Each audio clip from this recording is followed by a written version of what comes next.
প্রিয় দর্শক বন্ধু, যখন আশা ভাঙতে শুরু করে এবং কোনো পথ দেখা যায় না, তখন একবার ভগবদ্গীতার আশ্রয় নিন। ভগবদ্গীতায় শ্রীকৃষ্ণ বলেছেন, আমি আমার পরম ভক্তদের কল্যাণের দায়িত্ব নিই, যারা সর্বদা আমাকে স্মরণ করে বা একাগ্রচিত্তে আমার পূজা করে। মন্দ বড় হোক বা ছোট হোক, সবসময়ই ধ্বংস ডেকে আনে। কারণ নৌকার গর্ত ছোট হোক বা বড়, তা নৌকাকে ডুবিয়ে দেয়।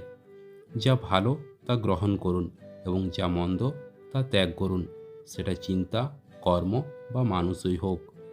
যে ব্যক্তি পরিষ্কার এবং সোজা কথা বলে, তার কথাবার্তা অবশ্যই কঠোর, কিন্তু সে কখনো কাউকে ঠকায় না। আমাদের সমস্ত কষ্ট সেই দিন শেষ হবে যখন আমরা জানব যে আমাদের সমস্ত কাজ ঈশ্বরের ইচ্ছাতেই হয়। আপনি যদি জীবনে সুখী হতে চান, তবে আপনার কাছে কি আছে তার দিকে বেশি মনোযোগ দিন, অন্যের দিকে নয়। বিশুদ্ধ ভাবনাতে কোনো কিছু চাওয়া হলে ভাগ্যের চেয়েও বেশি দেন ভগবান। কোনো ব্যক্তিকে ভালোভাবে না জেনে অন্যের কথা শুনে তার সম্পর্কে কোনো অনুমান করা বোকামি। শরীর বা সৌন্দর্য দেখে ভালোবাসা হয় না, ভালোবাসা হৃদয় থেকে আসে। যেখানে দুটি হৃদয় মিলিত হয়, সেখানেই ভালোবাসার জন্ম হয়। দুই ধরনের ব্যক্তি এই পৃথিবীতে স্বর্গেরও ঊর্ধ্বে অবস্থান করে: যিনি ক্ষমতাবান হয়েও ক্ষমা করেন, এবং অন্য যারা দরিদ্র হওয়া সত্ত্বেও কিছু দান করে।